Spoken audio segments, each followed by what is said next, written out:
नमस्कार, यूसीएन के खास कार्यक्रम हेलो डॉक्टर में आप सभी का स्वागत है और मैं हूं याशिका। दर्शकों, 8 मार्च महिला दिन। महिलाओं में समय के साथ जो बीमारी सबसे ज़्यादा फैल रही है वो है कैंसर। महिलाओं में ब्रेस्ट कैंसर पाया जाता है, गर्भाशय का कैंसर पाया जाता है, सर्वाइकल कैंसर पाया जाता है। कई सारे जो कैंसर्स हैं वो महिलाओं में पाए जाते हैं और समय के साथ साथ उसमें काफ़ी ज़्यादा इजाफा भी हो रहा है। और इस विषय पर चर्चा करने के लिए आज हमारे स्टूडियो में HCG कैंसर हॉस्पिटल से doctor Shanu Jain, senior consultant radiation oncologist हमारे साथ मौजूद है। मैम, हमारे स्टूडियो में आपका बहुत बहुत स्वागत है। थैंक यू मैम, सबसे पहले तो 8 तारीख महिला दिन है और महिलाओं में समय के साथ साथ जो है वो कैंसर जो है वो बड़ी मात्रा में पाया जा रहा है। आप किस तरह से इसे देखते हैं? बिल्कुल सही कहा याशिका जी आपने कि आजकल कैंसर एक एपिडेमिक के तौर पर उभर रहा है और उसमें भी महिलाओं में खास करके कैंसर की जो वृद्धि है और जो रेट ऑफ इंसिडेंस है वो बहुत ज़्यादा बढ़ रहा है और इसके लिए डेफिनेटली हमें सजग होना है और सोसाइटी में एक अवेयरनेस क्रिएट करना है। तो इस शो के माध्यम से मैं यही कहना चाहती हूँ कि फर्स्ट ऑफ ऑल अंतर्राष्ट्रीय महिला दिवस पे आप सभी को मेरी तरफ से शुभकामनाएं। और इस साल का थीम जैसा मैं कह रही हूँ, गिव टू गेन। इसका मतलब होता है कि अगर आप महिलाओं को सजग करेंगे, आप महिलाओं को अवसर देंगे, सपोर्ट करेंगे, तो अल्टीमेटली ये आपको आपकी सोसाइटी ही विकसित होने वाली है। बिल्कुल। और अगर महिला हेल्दी रहेगी तो वो अपने पूरे घर को संभाल सकती है और हेल्दी रख सकती है और अल्टीमेटली पूरी सोसाइटी एक हेल्दी दौर पर गुजरेगी। तो जब जैसे हम कैंसर की बात कर रहे हैं तो ब्रेस्ट कैंसर जो सबसे कॉमन कैंसर हो चुका है आजकल। पहले वर्ल्ड वाइड जो मोस्ट कॉमन कैंसर हुआ करता था वो लंग कैंसर हुआ करता था, मगर ब्रेस्ट कैंसर का इंसिडेंस इतना ज़्यादा तेज़ी से बढ़ रहा है कि अब वो एक कॉमनेस्ट कैंसर हो चुका है। और अगर आप इंडिया में देखें तो 14 से 15 lakh new cancer cases diagnose हो रहे हैं हर साल और उसमें ब्रेस्ट कैंसर का इंसिडेंस सबसे ज़्यादा है, अप्रोक्सीमेटली 2 लाख। तो यह 2022 ग्लोबोकैन का डेटा है और अब तो 2025 क्रॉस होके 26 आ चुका है, तो डेफिनेटली यह फिगर थोड़ा और बढ़ेगा। और जो 5 कॉमन कैंसर पाए जाते हैं दोनों सेक्सेस में मिला के, वो है breast cancer, cervical cancer, oral cavity cancer, rectal cancer और ओवेरियन कैंसर। तो इसमें अगर आप इसका डिस्ट्रीब्यूशन देखेंगे तो ब्रेस्ट और सर्वाइकल तो एक्सक्लूसिवली फीमेल्स में ही होता है। ओरल कैविटी डेफिनेटली मेल्स में इंसिडेंस ज़्यादा है बिकॉज तंबाकू का सेवन वहाँ ज़्यादा है। तो इस शो के माध्यम से अगर हम थोड़ी भी अवेयरनेस क्रिएट कर पाते हैं तो वो हमारे लिए एक अचीवमेंट होगा। जैसे आपने बताया मैम कि महिलाओं में breast cancer, cervical cancer and जो गर्भाशय का कैंसर है वो ज़्यादा से ज़्यादा मात्रा में पाया जाता है। इसका प्रमुख कारण क्या होता है जो महिलाओं में ये जो प्रतिशत है कैंसर का वो बढ़ते जा रहा है? देखिए, ब्रेस्ट कैंसर में आधे बार हमें पता नहीं होता है कि वो उसका कारण क्या है, बट डेफिनेटली कुछ फैक्टर्स लिंक्ड होते हैं। जैसे कि अगर आप देखें कि कुछ अनुवांशिक होते हैं, 10 से 15% अनुवांशिक होते हैं। तो अगर आपके फैमिली में स्ट्रॉन्ग हिस्ट्री है आपके ब्लड रिलेटिव्स को अगर ब्रेस्ट कैंसर की, तो आपको वो कैंसर डेवलप होने का रिस्क बढ़ जाता है। कुछ बच्चियां होती हैं, ये एस्टैब्लिश्ड रिस्क फैक्टर्स की मैं बात कर रही हूँ। कुछ बच्चियां होती हैं, अगर उनका लिम्फोमा का ट्रीटमेंट हुआ है और उनको बचपन में रेडिएशन का एक्सपोजर हुआ होगा तो आगे जाके उनको ब्रेस्ट कैंसर का होने का रिस्क बढ़ता है। अगर किसी महिला में कुछ एटिपिकल हाइपरप्लेजिया ऐसा कुछ नॉर्मल जो डक्ट के चेंजेस होते हैं वो पाए जाते हैं तो आगे जाके वो कैंसर में डेवलप होने की संभावना है। ये हुए established risk factors. But overall अगर हम जनरल अगर कंसिडर करते हैं कि इंसिडेंस क्यों बढ़ रहा है, तो उसमें आजकल की जो बदलती जीवन शैली है उसका एक बहुत बड़ा रोल है। उसमें आजकल मोटापा बहुत बढ़ रहा है, सेडेंटरी लाइफस्टाइल है, आपकी फिजिकल एक्टिविटी कम हो रही है, स्ट्रेसफुल लाइफ है, हार्मोन्स का एक्सपोजर जैसे अगर किसी महिला में ज़्यादा है, जैसे कि अगर मेनार्की या पीरियड्स की आजकल बच्चियों में बहुत जल्दी स्टार्ट हो जाते हैं। सिमिलरली मेनोपॉज अगर बहुत लेट हो रहा है आजकल, अगर किसी महिला को बच्चा नहीं हुआ है और वो नलीपैरिस रही है, late age of marriages, late age of child bearing, जहाँ पर ब्रेस्ट फीडिंग नहीं हो रहा है, तो ये सारे जो कॉमन फैक्टर्स है प्लस जनरल फैक्टर्स की सेडेंटरी लाइफस्टाइल, खाने में जो इतना बदलाव आ गया है, जंक फूड का सेवन ज़्यादा हो रहा है, आजकल महिलाएं भी स्मोकिंग और टोबैको का कंजम्पशन महिलाओं में बढ़ रहा है, देख रहे हैं हम। तो ये सारे फैक्टर्स मिला जुला के जो बदलती जीवन शैली है, उस वजह से भी ब्रेस्ट कैंसर का इंसिडेंस काफ़ी बढ़ रहा है। तो डेफिनेटली इनको अगर हम मॉडिफाई करते हैं और रेगुलर इंटरवल्स पे स्क्रीनिंग करते हैं तो हम उसको अर्ली डिटेक्ट कर पाएंगे। जैसे कि मैम हम पहले देखते थे कैंसर जो देखा जाता था वो 30 साल की उम्र के ऊपर के लोग हुआ करते थे, उनमें ज़्यादा से ज़्यादा पाया जाता था। लेकिन आज की स्थिति पर अगर हम नज़र डालें तो आजकल छोटे से छोटे लोगों में जो कैंसर्स है वो ज़्यादा से ज़्यादा मात्रा में पाया जाता है। उसके पीछे की वजह तो आपने बताई कि बदलती जीवन शैली है, लेकिन और क्या उपाय किए जाने चाहिए कि हम पहले से ही अपने आप को एक सेफ जोन में रखें? ओके, सो इसमें मैं थोड़ा सा करेक्शन करना चाहती हूँ कि ब्रेस्ट कैंसर जो पहले एक कॉमन नोशन था सोसाइटी में, वो ये था कि यह ओल्ड एज विमेन का कैंसर है, ओल्ड एज यानी 60 के ऊपर। तो अगर आप बट इंडिया में ये जो डायनामिक्स है थोड़े बदले हुए हैं, एंड मोर यंगर विमेन जो कम एज की विमेन है उनमें, जैसे कि आपने कहा, कैंसर ज़्यादा डायग्नोज हो रहा है। तो इसके लिए बदलती जीवन शैली ऑब्वियसली एक बहुत बड़ा फैक्टर है। और उसको अगर हम करेक्ट करते हैं, जैसे कि हम अपनी लाइफस्टाइल में हम रेगुलर फिजिकल एक्टिविटी इंक्लूड करते हैं, हेल्दी डाइट लेते हैं which is rich in fresh fruits vegetables, junk food का सेवन कम करते हैं, अल्कोहल और टोबैको का कंजम्पशन मिनिमल रख देते हैं, और टोबैको तो एकदम ही बंद कर देते हैं। बिल्कुल बिल्कुल। और साथ ही साथ जो एक अर्बनाइजेशन जो हो रहा है, और जो ज़्यादा से ज़्यादा महिलाएं जो है आजकल, जो बदलती जीवन शैली की, कभी लेट मैरिजेस हो रहे हैं, बच्चा भी बहुत लेट हो रहा है, 30-35 साल के बाद हो रहा है, और एक खादी फिर हो पाता है। तो इसको अगर हम थोड़ा सा हम मॉडिफाई करें कि हम राइट एज में मैरिज करें, ऑब्वियसली इसमें बहुत सारे फैक्टर्स हैं, बट ये एक फैक्टर, कंट्रीब्यूटिंग फैक्टर डेफिनेटली हो सकता है। और हमें ये ध्यान रखना चाहिए कि टाइम पे मैरिज होके टाइम पे बच्चा हो जाए तो भी यह किसी महिला के लिए ब्रेस्ट कैंसर को प्रिवेंट करने का एक वो हो सकता है। और ब्रेस्ट फीडिंग जो आजकल महिलाएं नहीं कर पाती हैं, कई बार जॉब के प्रेशर्स है, सोसाइटी के प्रेशर्स है, स्ट्रेस इतना है कि नहीं हो पाता है, तो जॉब ज्वाइन करना भी ज़रूरी होता है। तो ऐसे में आप फीडिंग बंद ना करें। हम समझते हैं कि जॉब ज्वाइन करना ज़रूरी है, तो आप मिल्क एक्सप्रेस करके उसको आप अपने बेबी को दे सकते हैं। And minimum 6 months of breast feeding तो हम बोलते ही हैं, 6 मंथ्स टू 1 ईयर डिपेंडिंग। और ये आपके बच्चे की सेहत के लिए भी बहुत इम्पॉर्टेंट हो जाता है, बच्चे की भी इम्यूनिटी बढ़ती है, और साथ ही साथ आपका बॉन्डिंग भी बहुत स्ट्रांग होता है। बिल्कुल। तो डेफिनेटली लाइफ के ये जो एक इम्पॉर्टेंट पॉइंट्स होते हैं उस पर हमें बिल्कुल ध्यान देना चाहिए, और एक हेल्दी लाइफस्टाइल अडेप्ट करना चाहिए टू रिड्यूस द इंसिडेंस। महिलाओं में पाया जाने वाला सबसे ज़्यादा कैंसर यानी ब्रेस्ट कैंसर और सर्वाइकल कैंसर। तो इनके शुरुआती लक्षण कौन से होते हैं जिन्हें हमें नज़रअंदाज नहीं करना चाहिए? क्योंकि महिलाएं अपने काम में या बिजी शेड्यूल में इन सारी चीज़ों को नज़रअंदाज करने लगती है और फिर उसके बाद ये एक कैंसर जैसी बड़ी बीमारी में बदल जाते हैं। हाँ, राइट।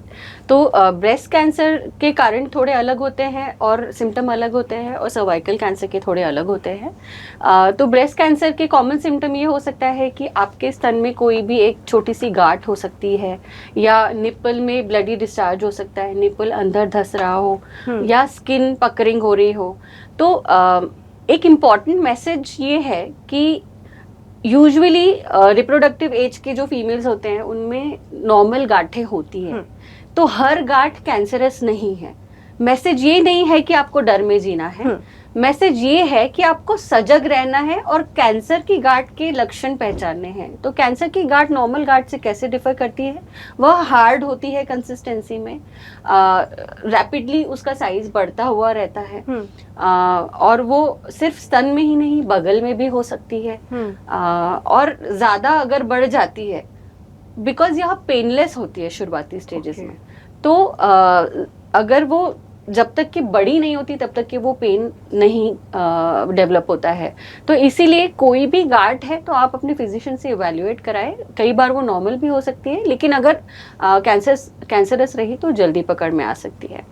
सिमिलरली सर्वाइकल कैंसर के जो सिम्टम्स है, सर्वाइकल कैंसर मतलब कि गर्भाशय के मुंह का कैंसर, सर्विक्स, राइट। तो इसके जो शुरुआती सिम्टम है वो ये है कि एबनॉर्मल ब्लीडिंग वजाइना से, संभोग के बाद अगर किसी को ब्लीडिंग हो रहा है, महिला को कोई भी ब्लीडिंग जिसका कारण समझ नहीं आ रहा है, अच्छा, और परसिस्टेंट फाउल स्मेलिंग, वजाइना से डिस्चार्ज हो रहा है, सफ़ेद पानी जा रहा है, और वह नॉर्मल इन्फेक्शन भी हो सकता है, but at the same time आपने इलाज कराया और वो महीनों महीनों ठीक नहीं हो रहा है, तो डेफिनेटली आपको फिर गायनेकोलॉजिस्ट के पास जाके आपको एक जांच करानी चाहिए, और वह कहीं कैंसर की शुरुआत तो नहीं है ये समझना चाहिए। तो शुरुआती स्टेजेस में हर कैंसर पेनलेस होता है, तो अगर सर्वाइकल कैंसर शुरुआती सिम्टम्स है तो यह ब्लीडिंग, वेजाइनल डिस्चार्ज ये सब होता है, बट अगर वो बढ़ने लगा वहीं पर तो यूरिन में पास करने में इशू हो सकता है, कमर में दर्द हो सकता है, या लैट्रिन की जगह से भी थोड़ा सा उन्हें तकलीफ हो सकता है। तो ये ओवरऑल स्टेज पर भी निर्भर करता है कि सिम्टम्स कैसे हैं, बट डेफिनेटली शुरुआती सिम्टम अगर संभोग के बाद ब्लीडिंग हो रहा है तो ये एक अलार्मिंग साइन होना चाहिए, क्योंकि ये एक नॉर्मल फिजियोलॉजिकल चीज़ है, और अगर ये ऐसा कुछ हो रहा है तो डेफिनेटली एक बार आपको इवैल्यूएट कराना चाहिए। मैम, स्क्रीनिंग या समय पर जांच कितना ज़रूरी है? जैसे मेमोग्राफी वगैरह एक समय के बाद डॉक्टर सजेस्ट करते हैं कि महिलाओं को एक समय के बाद मेमोग्राफी वगैरह करवानी चाहिए, आफ्टर 40 की उम्र के बाद से, है ना?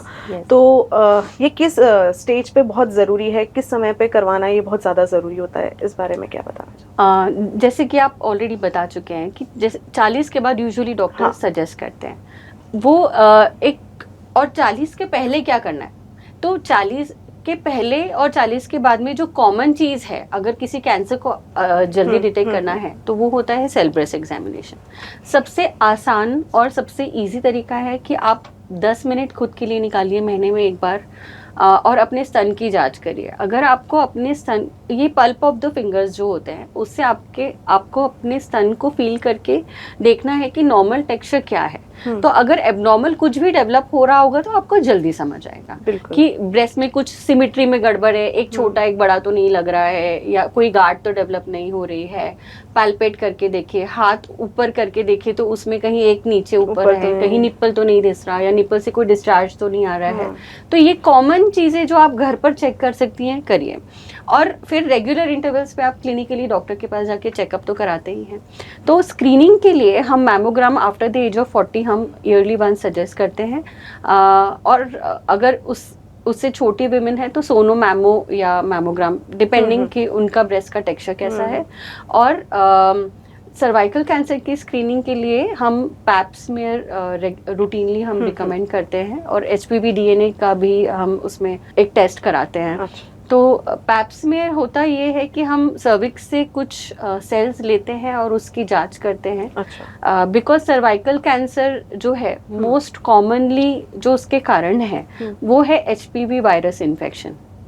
ठीक है, तो यह एक कम्प्लीटली प्रिवेंटेबल बीमारी है, क्योंकि मेजॉरिटी ऑफ द टाइम्स उसका कारण HPV वायरस इन्फेक्शन से रहता है। एक ये भी समझना है कि HPV वायरस इन्फेक्शन जो है कॉमनली होता है फीमेल्स में, 70 to 80% ऑफ द टाइम्स वो अपने आप ठीक भी हो जाता है। But at the same time कुछ जो हाई रिस्क HPV के जो सब टाइप्स होते हैं, लाइक HPV 16, 18, 31, 33, अगर इस टाइप के किसी वायरस से आपको इन्फेक्शन हो जाता है तो यह वहाँ के म्यूकोजा में कुछ चेंजेस लाता है जो ओवर द ईयर्स, अगले 10 से 15 साल में वहाँ पर कुछ कैंसर डेवलप होने की प्रवृत्ति लाता है। तो बिकॉज ये एक दिन में नहीं आ रहा है और यह धीरे धीरे चेंजेस कर रहा है, तो अगर हम वहाँ से कुछ सेल्स कलेक्ट कर लेते हैं तो वह बहुत जल्दी स्टेज में पता पड़ जाता है। तो यह ब्यूटी है स्क्रीनिंग टेस्ट की कि हम अगर सर्वाइकल कैंसर डेवलप भी हो रहा है और हमने अगर पैप स्मीयर और HPV DNA का एग्जामिनेशन किया तो हम उसे बहुत जल्दी पकड़ सकते हैं, और वो इन्वेजिव कैंसर में शायद डेवलप होने के पहले भी हम पकड़ सकते हैं, और फिर उसके लिए जो भी अप्रोप्रिएट ट्रीटमेंट है हम पेशेंट्स को ऑफर कर सकते हैं।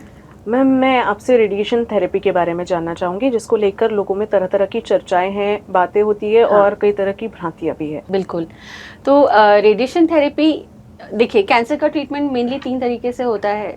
एक होता है सर्जरी, जहाँ पर आप ट्यूमर को ऑपरेशन करके निकालते हैं। दूसरा होता है रेडिएशन थेरेपी, जिसे हम क्षकिरण चिकित्सा या विकिरण चिकित्सा कहते हैं। और तीसरा होता है chemotherapy, systemic therapy, targeted therapy, जो ब्लड में इंजेक्टेबल या ओरल मेडिसिन के थ्रू कैंसर पर एक्ट करती है। तो रेडिएशन थेरेपी जो है, ये हाई एनर्जी एक्सरे का ट्रीटमेंट, जैसे मैंने कहा, ये कम्प्लीटली एक पेनलेस ट्रीटमेंट होता है। इसमें प्रोसेस ये होता है, यह एक लोकल ट्रीटमेंट है और इसे अलग अलग इंटेंशन से दिया जाता है।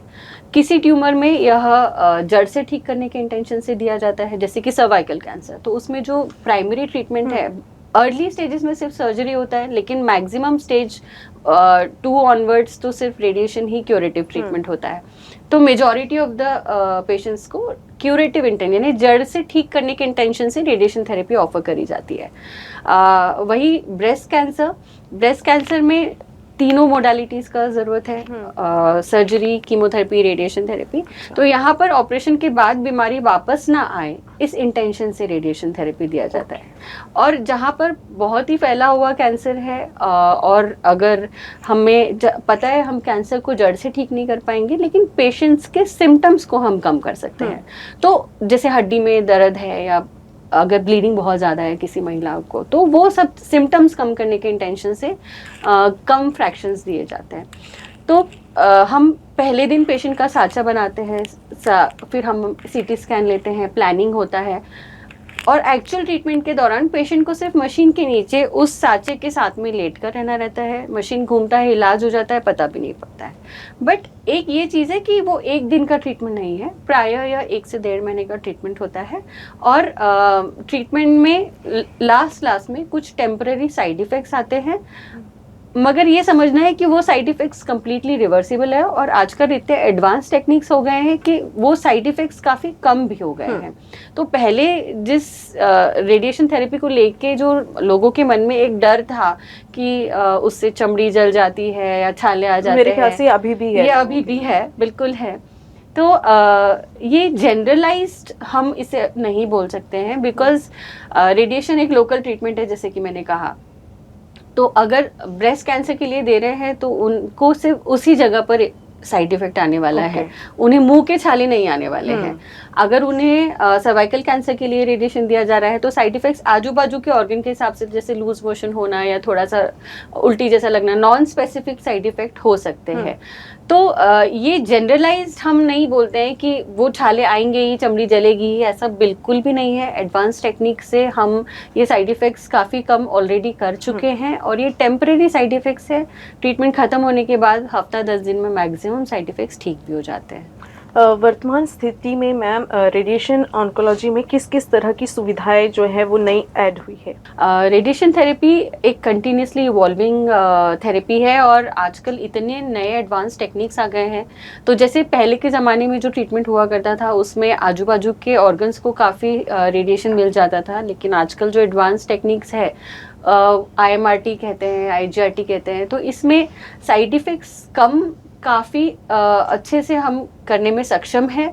और इसमें ड्यूरिंग ट्रीटमेंट अगर आपका ट्यूमर में कुछ चेंज आता है तो उस चेंज वॉल्यूम के हिसाब से अडेप्टिव हम रेडियोथेरेपी ऑफर करते हैं पेशेंट को, कि उससे आजू बाजू के ऑर्गन्स को कम से कम डोज मिले।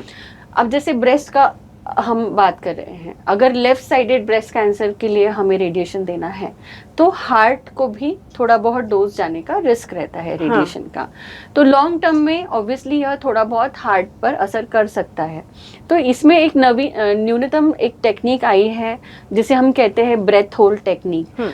हम पेशेंट्स को कहते हैं कि आप लंबी सांस ले और रोक कर रखें, और फिर हमारे पास इतने एडवांस टेक्निक्स हैं और मशीन में वह टेक्नोलॉजी है कि आपने उस पर्टिकुलर लेवल पे अगर सांस फुलाकर रखी होगी तभी रेडिएशन का बीम ऑन होगा। यह ट्रैकर्स होते हैं उस मशीन में, और इसका फायदा ये होता है कि सांस फुलाने से लंग्स एक्सपैंड करते हैं और हार्ट पीछे चला जाता है। तो हमारे रेडिएशन फील्ड से हार्ट चूंकि दूर हो गया है तो अब उसे रेडिएशन बहुत ही कम मिलेगा। तो इसे हम कहते हैं ब्रेथ होल्ड टेक्निक या गेटिंग टेक्निक, जिसे कभी कभी वो भी हम यूज़ करते हैं। वो लंग ट्यूमर्स में ज़्यादा यूज़ होती है या लिवर में। और जो सर्वाइकल कैंसर है उसके लिए हम अडेप्टिव रेडियोथेरेपी या IGRT, ये जो नए टेक्निक्स हैं ये एडवांस टेक्निक्स हैं। और इससे भी एडवांस टेक्निक्स होते हैं SRS और SBRT, जिसे कहते हैं स्टीरियोटैक्टिक रेडियो सर्जरी या स्टीरियोटैक्टिक रेडियोथेरेपी।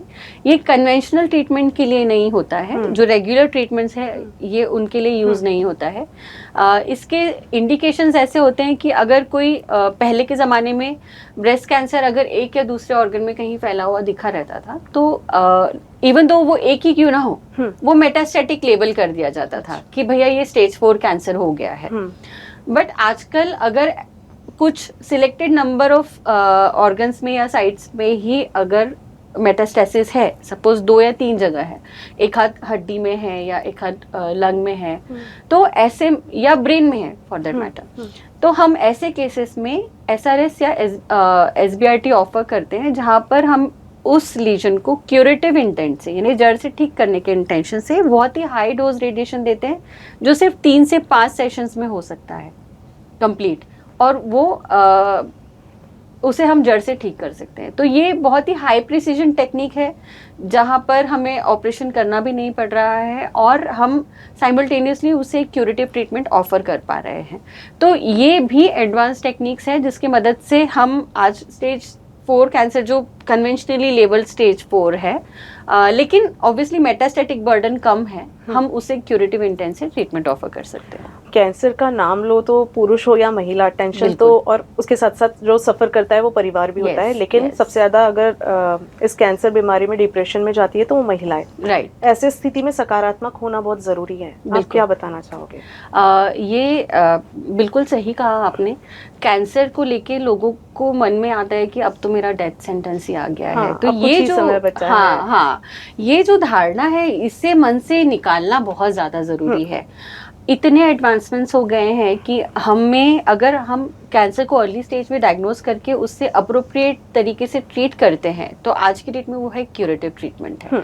और specially early stage breast cancer और सर्वाइकल कैंसर, ये क्यूरेटिव ट्रीटमेंट हम बिल्कुल ऑफर कर सकते हैं। कुछ कैंसर के टाइप्स होते हैं शरीर में जो दूसरी जगह आते हैं, ऑब्वियसली उनका प्रोग्नोसिस अगर वो फैला हुआ रहा तो वो खराब रहता है, बट इसे हमें जनरलाइज नहीं करना है। एंड सेकेंडली, यह एक जर्नी है कि आपको सर्जरी भी लग सकता है, आपको कीमो भी लग सकता है, आपको रेडिएशन भी लग सकता है। ये हम ब्रेस्ट कैंसर के लिए बोल रहे हैं, और सर्वाइकल कैंसर में भी सिमिलरली।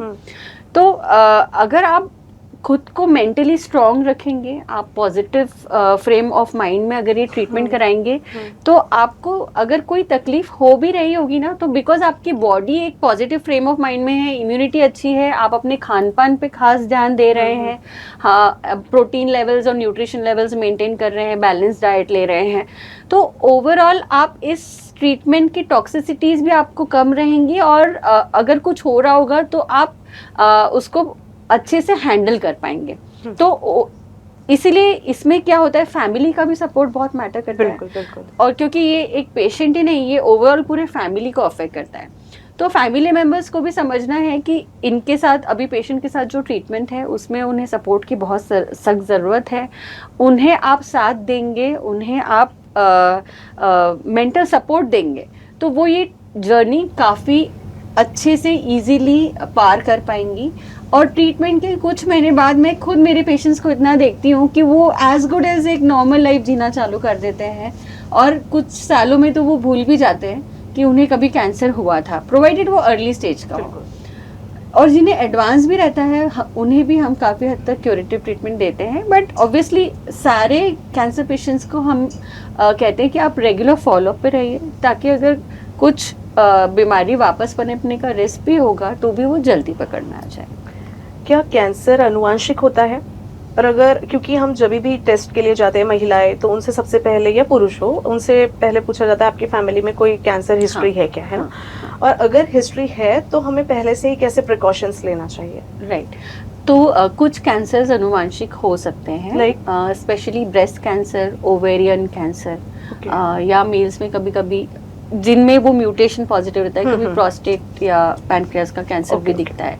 तो ये जो म्यूटेशंस है, जिसे हम कहते हैं BRCA या ब्राका जीन म्यूटेशन, जहाँ मिल जाता है, और बहुत सारे अलग अलग म्यूटेशंस हैं, तो इनमें ब्रेस्ट कैंसर और ओवेरियन कैंसर फैमिलियल रिस्क ज़्यादा होता है, वो दूसरे पेशेंट से इन म्यूटेशन वाले लोगों को वो कैंसर डेवलप होने का रिस्क ज़्यादा है। सिमिलरली कोलॉन कैंसर जो है या रेक्टल कैंसर जो है, इसमें भी अगर कुछ म्यूटेशन पाए जाते हैं तो वह अनुवांशिक होने का रिस्क होता है। तो ये कॉमन एग्जांपल्स है जहाँ पर अनुवांशिक कैंसर्स पाए जाते हैं। और स्पेशली ब्रेस्ट और ओवरीज का अगर हम कंसिडर करते हैं तो इसीलिए हम जिन्हें फैमिली में ये म्यूटेशन है तो हम कहते हैं कि आप बाकी फैमिली मेम्बर्स को भी स्क्रीन करा लो इस म्यूटेशन के लिए।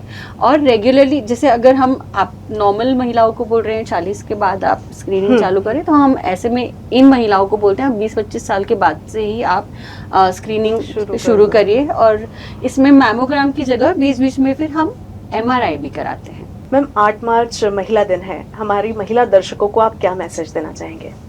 सबसे पहले तो महिला दिवस के उपलक्ष्य पे आपको बधाइयाँ।